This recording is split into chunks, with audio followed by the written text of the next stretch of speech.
What's up, guys? Welcome back to my channel. I guess I am making this a series now, which I sort of intended to do. I didn't think it would be 3 months apart, but I went on a bit of a binge. I sort of spent a bit too much money on records recently, and I wanted to make this, I guess, a more frequent series than I initially planned. Yeah, like I said, I've gone a bit insane with my record purchasing, so I've got 40 or so more records since the last, I guess you could call it, an episode. I'm going to try be a bit more straightforward in this video, as the last video it sort of just sounded like I was sort of babbling. So I'm going to try be a bit more to the point this video. Not much else to speak about. Without further ado, let's get on to the first record. First record, if I can get it out of its cover, that is. Which I don't know why it's called the Second Annual Report, because it is their first album. I don't think there ever was a first annual report, I don't believe. If you know about the industrial scene, you will sort of know about Throbbing Gristle as sort of the pioneers of the genre. A lot of their music is very interesting. This one in particular, I always sort of found like it was sort of like being in a ditch, being in like World War II ditch. I don't know if that's a great explanation, but that's sort of what this record sounds like to me. Pioneer of the industrial scene, influenced many at like Nine Inch Nails and such. This one is the, I think, 2018 or so repress. This one being on white vinyl, and this one also coming with, like the original, a few pretty cool sort of little inserts and stuff, which I will show. Like the original, it comes with this cool, I don't know, you probably won't be able to see it on camera, but it comes with this cool little questionnaire that you're meant to sort of fill in. It just sort of asks you about your life and music taste and stuff, and you're meant to, originally you would have sent it back to the Industrial Records headquarters in London. It's a pretty cool insert. I've not filled it out myself. I could, but I don't really see what the point of that would be. And yeah, like I said before, just coming on standard white vinyl. Well, I guess it isn't standard, but white vinyl. Otherwise, it sounds super good. It's really well mixed. I think this might have been a reissue, so they mastered it and everything.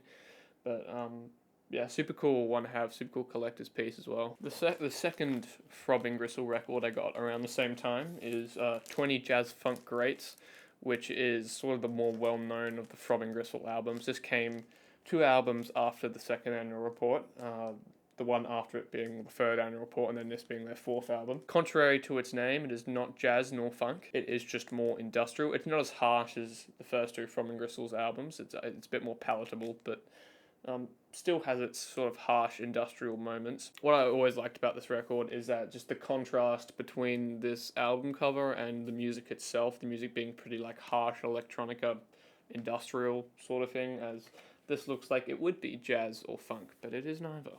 Coming inside it is Coming with it is this industrial news sort of newspaper, which sort of goes through a few photos and sort of the backstory about how this album was made and the group as a whole. And then just coming on standard black.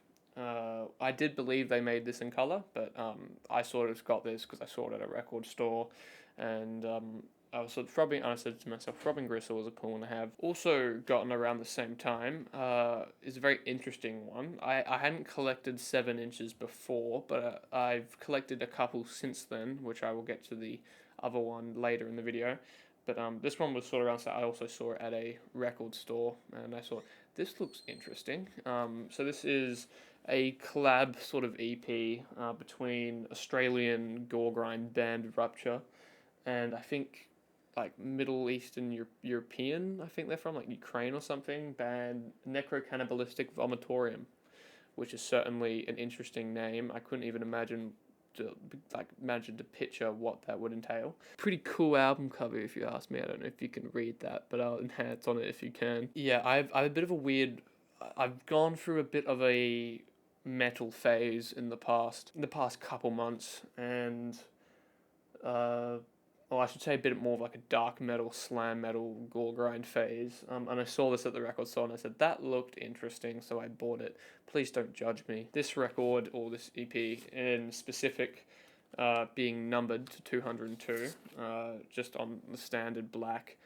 Mine being number 12, if you can see it. So a pretty low number, but anyway, it's pretty cool thing to have. And for what it is, it doesn't sound too bad. It, as you would expect, it kind of sounds like it was recorded on the DS, but gives it personality, I would say. Next up, also bought around the same time as the previous, is, if I can get it out the sleeve, Can's Monster Movie. Now, I'm a pretty big fan of Can, although while this isn't my favorite album, I kind of saw it and I said, yeah, that's cool, I'll buy it. This obviously being their debut album. This one being the vocalist being Malcolm Mooney, who shortly after this was replaced by the more well-known Damo Suzuki, who overall did better work than Malcolm Mooney. But this one is sort of like a one-off. Malcolm Mooney's vocals are they're very interesting, but they work quite well with sort of the backing and stuff. So it's still a good album, not my favorite, but it's still cool to have. This one coming on this blue splatter vinyl. You can see my PC in the light.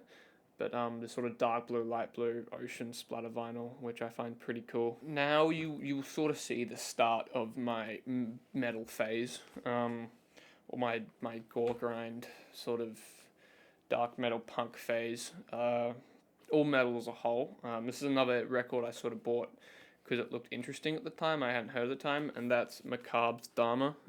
This was the 2024, I guess, reissue, repress. It's sort of like a very on the nose, like Dharma biopic. It is very on the nose. It's very straight to the point. But this one is kind of infamous in the sort of metal community, but I hadn't heard it before. At the time of buying, obviously I have now. Comes with this cool insert showing the band and such, I guess, in their Dharma-ish positions. And definitely one of the more cooler looking records I have. Comes in this splatter vinyl, which I reckon looks really sick. Unfortunately, because the way they packaged this, they packaged it in a way that the records would be put on the outer sleeve, but it just sort of made it so it's 2 discs. One of the discs, this first one here, is quite extremely bold, unfortunately. Luckily it's fine if you just put a record weight on it or a record puck, it's fine, but probably because of the packaging isn't great. But the other disc does have an etching on it, which I can probably get in the light. Yeah, and this other disc has this, I don't know if you can see it, maybe very vaguely, but it's the etching of, I believe, the record company that pressed it. It's sort of like a man stabbing like a woman, I believe, but you can't really see it. You can very vaguely see it. Another interesting one. I've been, along with the metal, for a long time I've sort of been interested in the power electronics, hard schnoise, heavy industrial sort of scene. This band being quite influential in that scene, that band being Genocide Organ, who are pretty controversial, but I find their work quite interesting, quite fascinating. If you've never listened to Genocide Organ, which I wouldn't blame you if you have, it's sort of just like being rammed into a brick, like a wall of noise is basically just like hitting you like a train is basically what I would describe this as. But it's oddly hypnotizing. It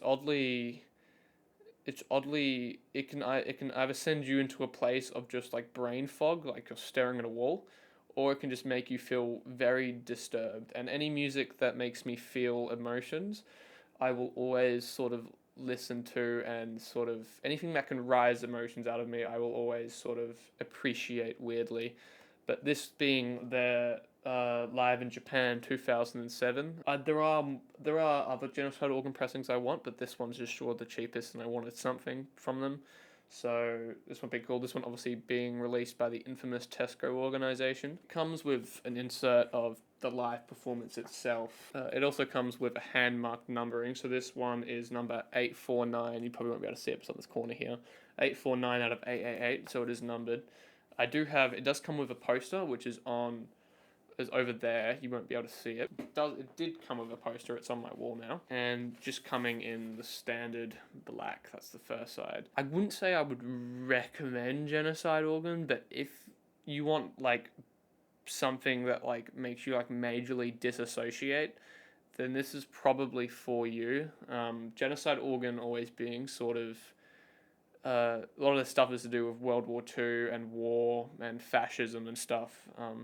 and can sometimes sound like you are literally just in the middle of a fucking war. So if you want to feel something, just sit down, play this, and stare at a wall. It's great. Next up, we have a classic of sort of the ambient, glitchy, experimental ambient sort of world, and that is Finnesh. I think you call it. I think you say Finnesh with Venice, which is also a very influential record in the space. These pressings are pretty hard to come by. These can go for like quite high of a price nowadays in good condition. I found this at my local record store who were selling it unopened. It was still sealed from about 2014. But I saw it and I was like, yep, well, I'm going to snap that up. Yeah, such a cool sounding album. Just the textures and the overall just sort of like sound and how it's like mixed, and it's just such an amazing sounding album. It's like an audiophile's dream. This one being the gatefold, they actually only printed this once. I know it was a bit in demand that they printed again for like the 10th anniversary, but this is the only version, but it comes with this cool gatefold. And then just coming on standard black. This is a really cool album if you just want something to sort of lay back and sort of just play while you're like relaxing, because you, especially on good headphones, you sort of, every little bit of glitch and noise you sort of pick up on, and it's quite a centering experience, to say the least. Next up is a pressing I've wanted for a long time, which I'll open up before. I have wanted them to repress this for fucking years.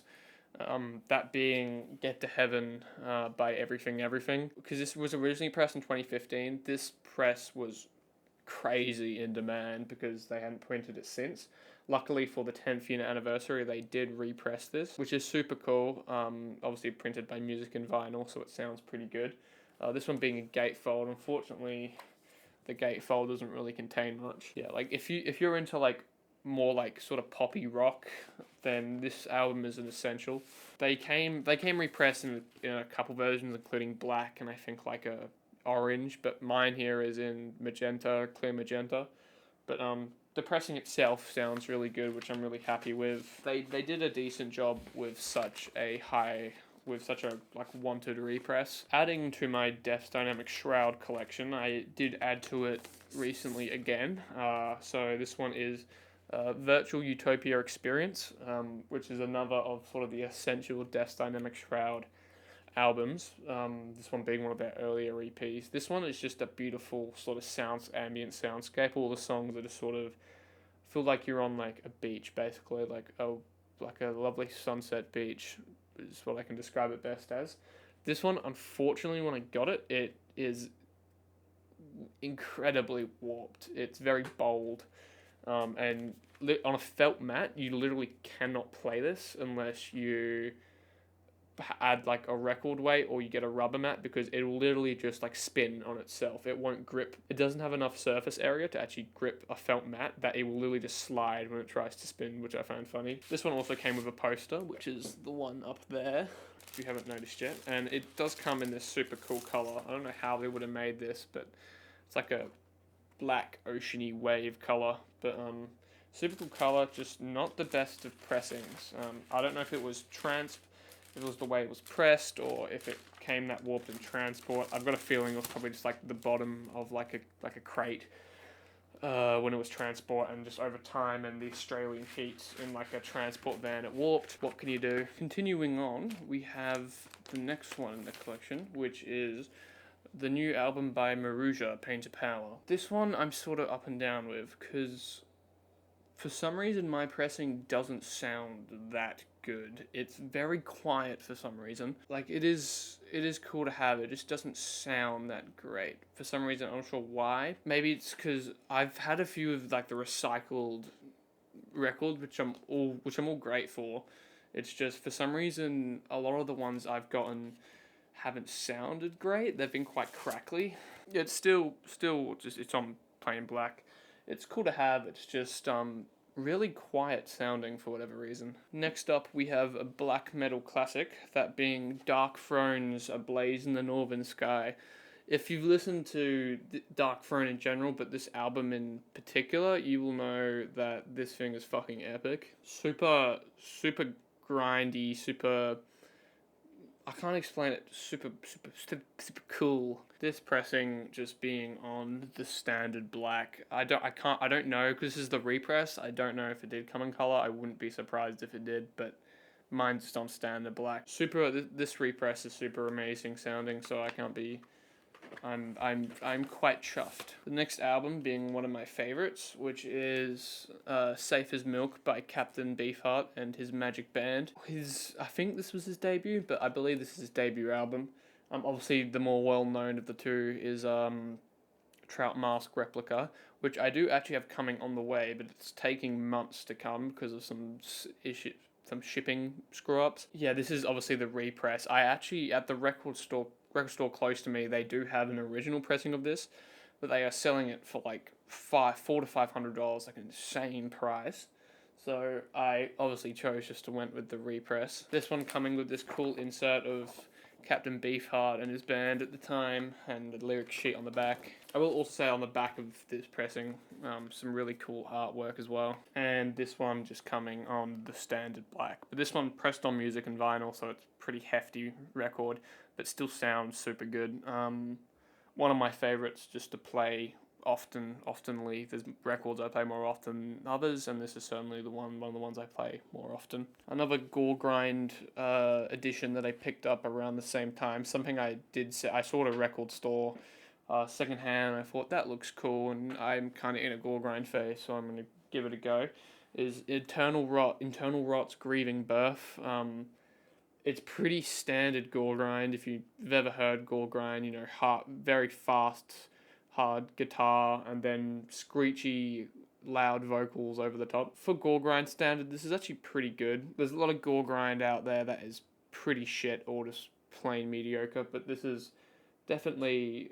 I expected this to be a lot worse than it was. Internal Rot also being an Australian band, which is cool. Comes with this photo sheet of. Don't think I can show all of this on YouTube, but the band there, I won't show the artwork because I'll probably get shadow banned. And it coming, I don't know, I should be able to show the back, but coming on this cool, clear, yellow record, that being the front. Can I show the back? What's on the back? Okay, I can show that, I'm pretty sure. And then this image of a bloodied man on the back, which is epic. Very gore grind, very edgy, very cool. Next up, we have a post-rock classic and a post-rock essential. That being, I need to remember the full name.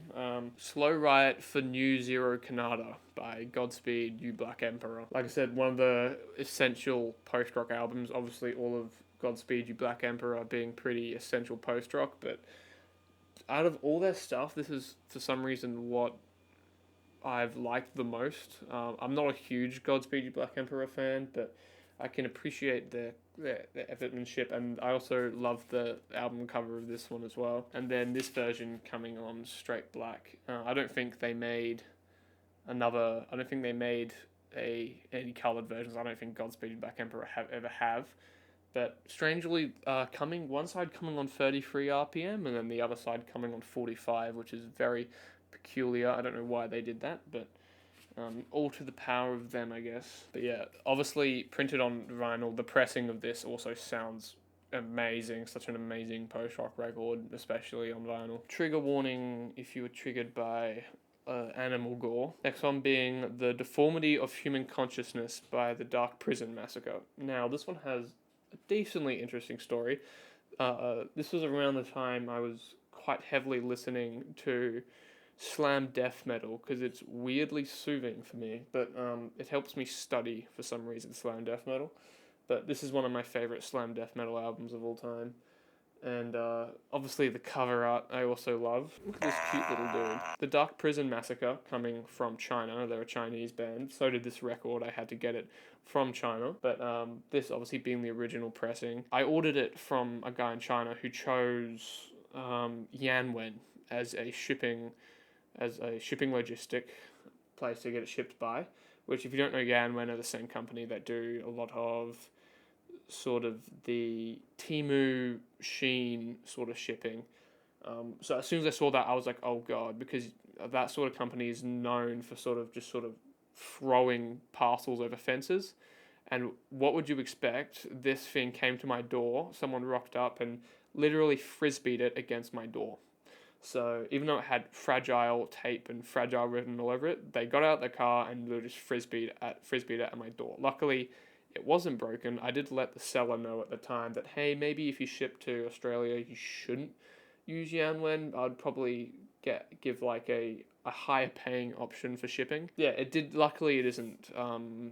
Luckily, it isn't damaged, and thank God it isn't, because I love this thing. It sounds great. Some of these did come signed. Mine isn't, though. It comes with a picture of the band and a lyric sheet. And the actual record coming on this bright red, clear vinyl. And if you've never heard slam death metal, it sort of sounds like it's very strong death metal with what almost sounds like a frog creaking over it. So this record especially, the vocalist literally just sounds like a frog, which is great. It's exactly my like sort of wackiness, weirdness. Definitely one of the cooler records I have, and are pretty rare. You don't find these. You don't really find these in China, to be fair, but you don't find these anywhere really. Another one to the death metal sort of collection is this is a Nordic death metal band called. I'll need to look at this. Morkatida. This one, there's a few records I got from my local record store, who obviously someone had sold them their not Slavic, their Nordic death metal collection. So I just have a few Nordic death metal in my collection now, because I bought them, they were pretty cheap, so I bought a few that looked cool. But this is, yeah, Traveller of the Untouched Voids, which I had never heard of before, but I listened to, and it's pretty good. It's not bad. It's just I just sort of thought it would be cool to have something from Norway. It does come on this really sick looking press though. Really cool looking record itself. Another similar. It's from the same hall, from the same Nordic death metal hall. I'm probably going to butcher the pronunciation of this, but this is Fortune Pact, another I think Nordic or Swedish death metal band, with their album Autogen Cornien Vajoisa.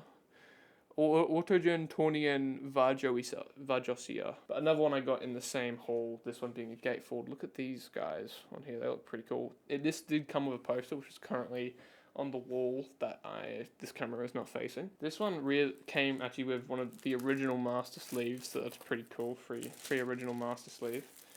But this one coming in this really cool black and gold color, which is super sick. Again, I'd never listened to this before I got it, but it's a pretty cool sounding album. On the back, that's what it looks like on the back. Another one that's super cool. I would recommend it if you like your Nordic death metal. Next up, we have another basically black metal. It's kind of like medieval black metal. This is Sagas's. Well, no, sorry. This is Sagas by Equilibrium, sorry. I cannot speak today. But this one is just mainly one that this was at my local record store, it's still sealed. But so sometimes I go through the bar. I don't really buy records for their profit, but I saw this in like a bargain bin for like $30, and it looked interesting, so I looked on Discog to see what it was, and I noticed that these sell now for like 150. So I said, this seems interesting, and if I didn't want it, I could always sell it for more, so I would get it. This one being a gatefold. This is sort of sounds like, yeah, you like live in like a medieval castle, but it's death metal. And this record in specific, I think they call it like desert sand, but yeah, it comes in this sort of deep yellow, clear tint. But it's a super cool sounding record. It's a pretty cool mashup of sort of like medieval music and metal. So I would recommend to sort of metalheads that like to explore around the metal genre, because it is a cool mashup of different sort of ingredients. Another record with a fairly interesting story. This is Disco Show 2 by Roman Butina. Now this I got at just a local thrift store because I had a look at it and I thought it was interesting. But this is from Yugoslavia, obviously a country that doesn't exist anymore. How it got to Australia, probably somebody immigrated from Yugoslavia during the war, I would imagine. and brung their record collection with them, and this ended up eventually at a charity shop, which is super cool. I imagine this has a really cool story from Yugoslavia, and obviously at the time the copyright rules in Yugoslavia weren't that great, because this just has a bunch of sort of rip-offs of Western music. It has like ABBA, it has like David Bowie on it, weirdly. It's basically just like a disco version of, a more disco-y version of ABBA, David Bowie, Moscow by, I forgot, I don't know who it's by, but the song Moscow. A bunch of like disco rip-offs of Western music it has on this, weirdly enough. And obviously from Yugoslavia, it's just on your plain black. It comes from a record label by the name of Jugotron, which were also Yugoslavian. Another interesting thing about this as well is it actually has the original price label on it. So this is from a shop called Nama, which was a sort of convenience store back in Yugoslavia when this was made around the mid 80s. So it's cool that it still has, I think Nama do still actually have a couple stores in modern day Serbia, I think it is, but it's cool it shows the original price tag on it, so I'm sure this record has some history, so it's actually one of the coolest records I have. Up next is sort of a UK punk classic. That being Christ. I'm pretty sure it is literally just called Christ. It's a box set. You can see on there. It's called Christ, and I think it has another album in it called Well Forked But Not Dead. By the punk band Crass, which were sort of one of the major punk bands in the UK punk scene in the late 70s. This one also I just picked up at a local record store because it looked interesting. I had not heard this at the time. It's your pretty standard late 70s punk. Also, this was early 80s, sorry. There's some artwork I can definitely not show in this thing, but it comes with a series of shock slogans and mindless token tantrums, which is literally what it says. I'm not going to get it open too far because none of it is actually in a booklet. It's just all a bunch of paper. This is obviously very punk anarchy sort of cover, that being literally just Christ on a cross. But the other disc does have a literal vagina on it, so I obviously can't show that. The guy who sold this to me said that he thought it was unplayed. It is most definitely not unplayed, so I got scammed. Next up, I've gotten a couple additions to my Melvins collection. As you know, Melvins is one of my favorite bands of all time. This is Hostile Ambient Takeover, which is a really cool mash of a few different genres. Obviously, there's a few ambient, like hostile ambient sort of like moments thrown in this thing, but for the main part it's still just like a usual Melvins album, having some really cool artwork in the middle of the gatefold as well, and this version at least coming in pink, this nice bubblegum pink, which is a super cool sort of arty-farty looking disc, and it has some really cool art in it. But another cool addition to the Melvins collection. I'll keep up with the Melvins trend.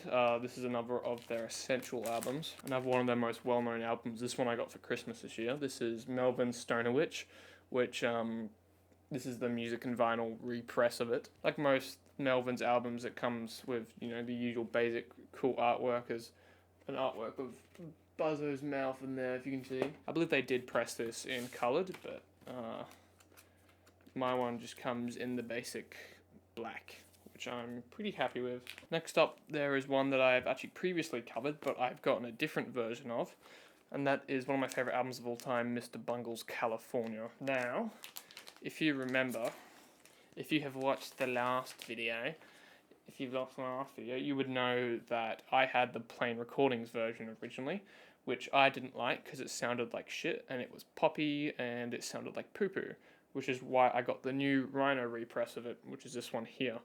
And thank God I did, because this one sounds so much better than the plain recordings one. I'm much more happy with this version. This version also having a few unreleased tracks on it as well. And not only that, but it comes in this clear red, obviously with the original center sticker. But I won't go on this too much because I've already said my things about California. But if you want to see what I've said about California, then go find my last video. Such a better recording. This one also being a gatefold, so overall, I'm so much more happy with this pressing than my old one, and I'm probably going to sell my old one. Another quirky one, again at my local record store, an old sort of trance DJ must have sold his collection because a bunch of like old trance singles popped up for sale.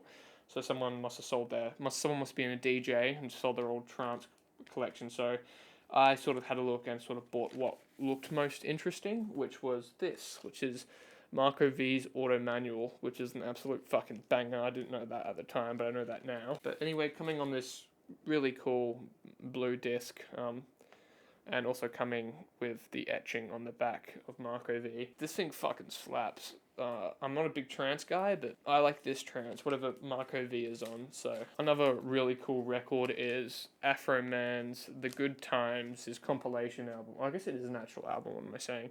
This is the 2025 repress. Again, this was a repress that was a lot of people wanted. If you don't know Afroman, obviously like the comedy rapper with the hit single on this one, Because I Got High, which certainly if you're a stoner you would have at least listened to once while smoking the devil's lettuce. A cool lyric insert.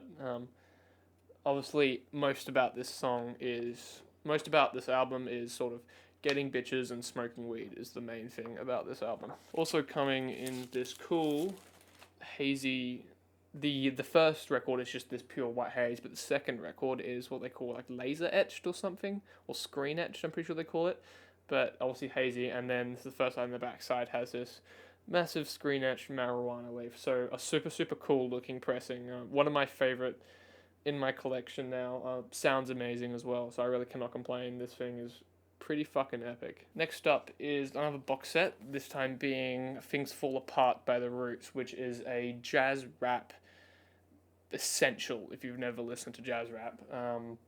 The Roots, obviously a classic band, very influential in the rap scene. This one I won't open up because it's a pain in the ass, but it has about 3 gatefolds and it's on standard black. I think there's about 4 discs in this thing. But this is one I've wanted for a while, and obviously this pressing also sounds super amazing. All the pressings of the Root stuff all sounds super amazing. So super cool. Next up is another fairly interesting one, and I am going to give quite a big trigger warning for this one.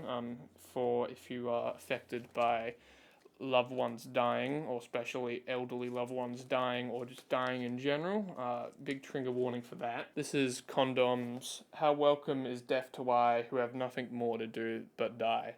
Now, this is, while Condom, or Mike Dando, the man himself, I am not particularly a huge fan of, I find a lot of his work very fascinating. This being one of the works. If you don't know the story of this album, this was made in a extreme place of pain. He made this after his mum at the time died of a very nasty illness. I can't remember what exactly it's called, but it's an illness that very much affects your brain and similar to dementia. This is basically his process of sort of coming to terms with it and sort of having to see the process of his mum basically slowly fading away until she dies. Hence the sort of title. I won't show basically what's in this because it has a lot of photos of basically his mum on the deathbed, which obviously I'm not going to show on YouTube. But obviously from the infamous Tesco organization, the back label here. Like I said, if you look up on the man himself, he's not the greatest of guys, but just the pure like agony, and this album is most definitely the darkest album I've ever listened to. But because of that, it sort of stuck with me, and I wanted to sort of have it on physical media, so it's quite expensive, but I took the plunge earlier this year. Well, not earlier this year, a couple months ago. If you want to feel something, this is definitely the album to do it to. Along with that one, I also got a couple more Mike Dando Condom records recently as well. The first one being Get Right With God, which is off one of his earlier tapes from the 80s. He did a joint tape with, believe, another artist I can't remember off the top of my head, but This is from that tape there, which is sort of just like most of, I guess, Mike Dando Condom's earlier works, is sort of just like dark ambience, feels like you are like trapped in hell, is basically what this sounds like. This one is sort of, I'm not like the biggest fan of this one because it sounds like it was recorded again on like a DS. Like, it sounds pretty horrible, but that's not the mixing itself. That's just because literally the thing it was recorded on sounds like shit, because I believe this was live. This is the disc here. Same on both sides. Next up is the final piece of the Condom trio that I recently bought, and that is, it's called Love. It's a 7-inch, but one of the tracks is Fuck With Faith, obviously. This one is numbered. I think this one released in a batch of 400, but originally in like 1998. But this one is this is sort of more dark ambient, but it's actually pretty good dark ambient. I actually don't mind this one. It comes with this super cool little like art card, with the Condom stuff on the back, and then this cool art on the front, and then coming on just standard black, and I believe the number is etched into here somewhere. Yeah, so I believe this is number 11 out of, I think, 400 they produced or something like that. But still, it's cool to have. I actually don't mind the sound on this thing. Another one that I sort of just picked up because at the time it looked cool, at my local record store, is this one. I'm gonna need to read off this one. This one is called Tudo Ido Tarlat. I'm probably butchering that, but it's by a band called The Catafalque. This is like a cool experimental, like classical metal sort of mix. It's a cool sort of bridge between like black metal and like classical, like modern classical music. Really cool cover as well. It's the original reason why I bought it, because it looks pretty cool. Just coming on the standard black. Another pretty rare pressing. I'm pretty sure they only press these, like there's like 400 of these, so super cool, like rare pressing as well. Getting a bit happier. Well, the past finals have been a bit sad and sludgy, but this is Boris's Pink, and if you don't know about this album, this is one of the best sort of stoner rock, hard rock albums in the past 20 years. This one especially, the pressing comes in this really cool fold out, sort of like letterbox sort of thing. So it folds out like this, and then you have your actual thing in there, which is a super cool, and this is all 3D and stuff. Also coming in this super cool pink inner sleeve with on this clear pink vinyl, with also etched on the back. You might be able to see if I can put it in the light, but it has the 3 members of Boris and then obviously the name of the album there. So super cool. Another really cool pressing of a very influential album is the Record Store Day pressing of Deltron's 3030. And if you haven't listened to this album, what are you doing? One of the most essential rap albums of all time. I've been wanting this pressing for a while. I've been wanting this album as well on vinyl. I was just waiting for it to repress, and luckily I did, because it's super cool. Few unreleased like bonus tracks on this as well. Cool like gatefold. Then coming on this super cool splatter vinyl as well, which I think is just super sick. One of my favorite pressings, one of the coolest pressings I have. Up next we have Shoo Shoo's Girl with Basket of Fruit. Now, this is my second Shoo Shoo album in my collection. The first one being Forget, that I got a couple years ago. But this has been one that I've been sort of looking out for. They recently repressed this again in 2025.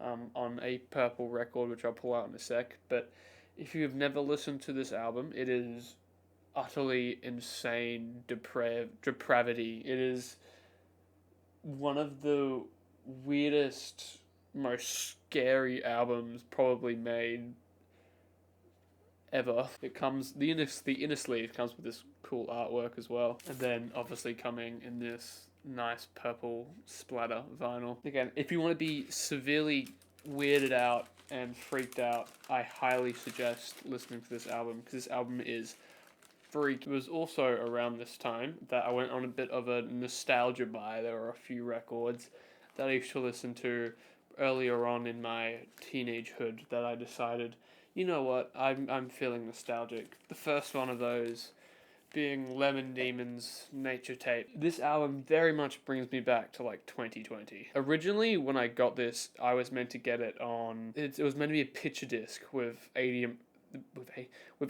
Brody's face on it, but the record store I got it from instead just gave me the wrong version. They gave me this version, which still looks really cool, but it's not 80. I would prefer it to be Adrian Brody's face. Apart from that, it sounds great and everything like that. I could have returned it, but I was like, it's not really worth the bother, is it? Also, a part of the nostalgia buy is this. Friday Night Funkin' Volume 1 soundtrack by Kawaii Sprite. Obviously, I was very much in the middle of high school when this game came out, and this game was big when it came out, and it's been huge.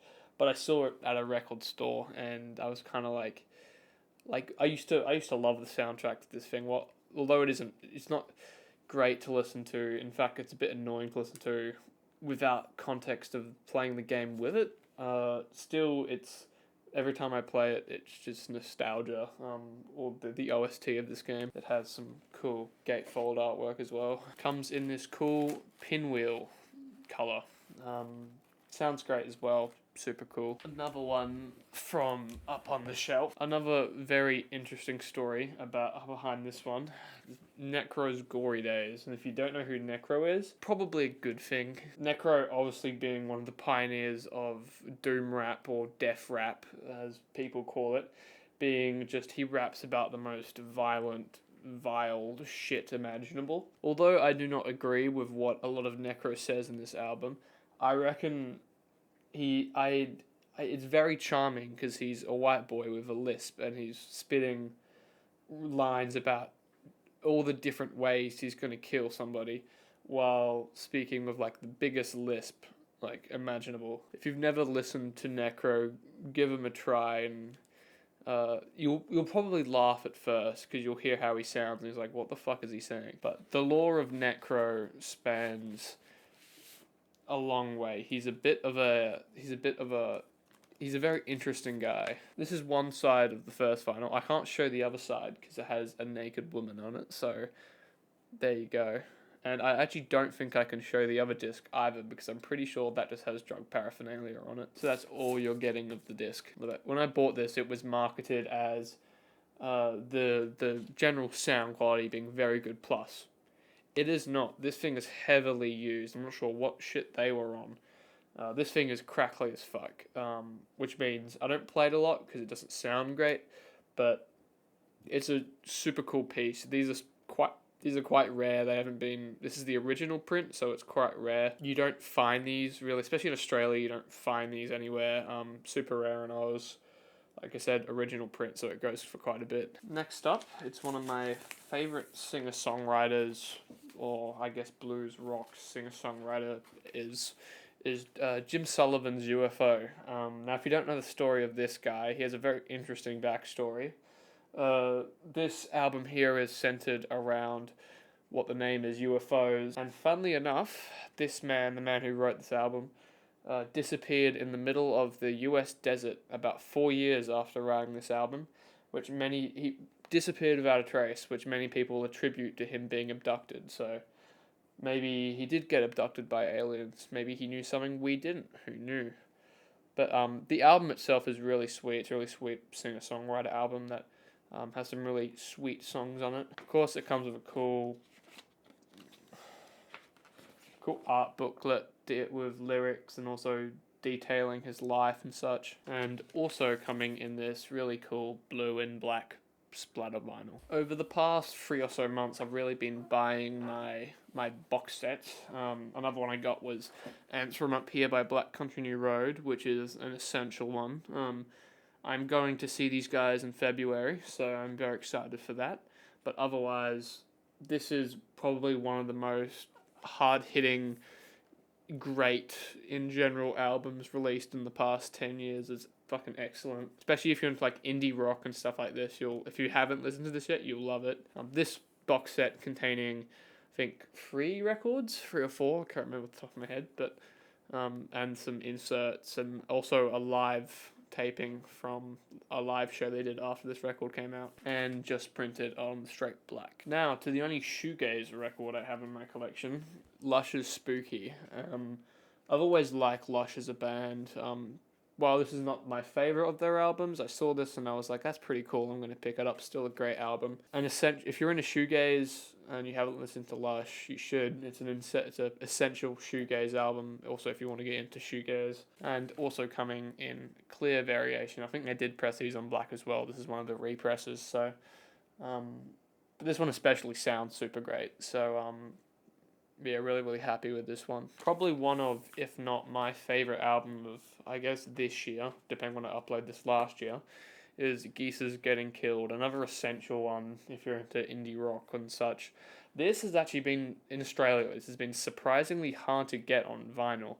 Not many have been shipped over here. This one is the indie exclusive, so it came in purple, which I was pretty lucky to get. In my record store, they've stocked it twice. It's run out of stock both times in about half. First time maybe 10 minutes, second time maybe 20 to half an hour. I was lucky that I saw the notification and quickly snapped one up. Again, going to see these guys live in Feb, which I expect to be an excellent concert. Coming with a cool insert of the lyrics and a bunch of photos of the band members. And then the record itself being this opaque purple color. Well, I guess not. Is that opaque mean? This clearish purple color, I should say. Yeah, this version, although this is a tiny bit warped, this disc, it sounds great. It sounds amazing. I couldn't be happier with this pressing. Next up, we have another one of my nostalgia buys, which is Tally Hall's Marvelous... Marvin's Marvelous... Marvin's Marvelous...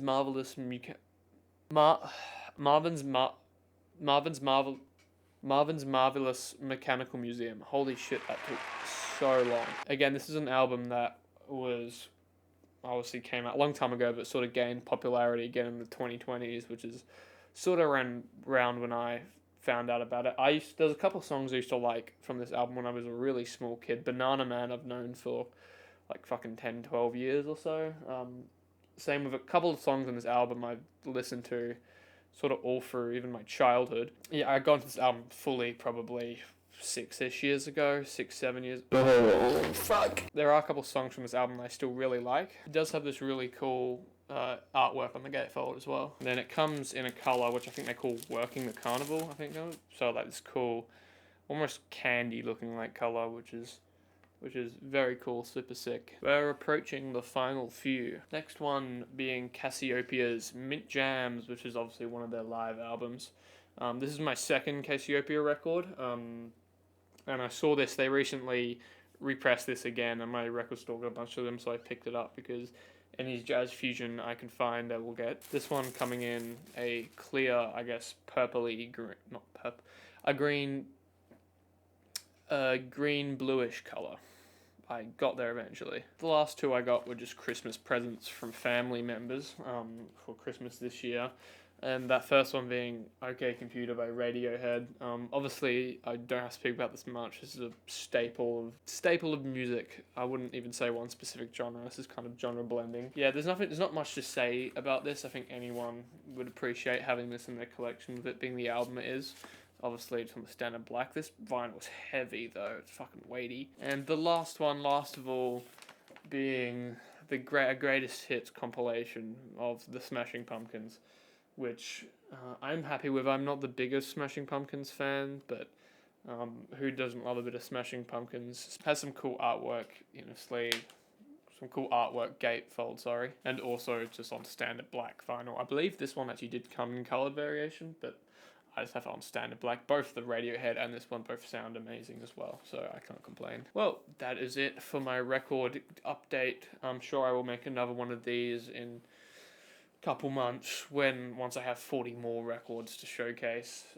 I do want to start making more, I guess, record-focused content if I have the time to do so. So if you want to see that, let me know. I have some interesting ideas to do with that. But apart from that, thank you for sticking around this long. You must be really fucking interested. Anyway, adios.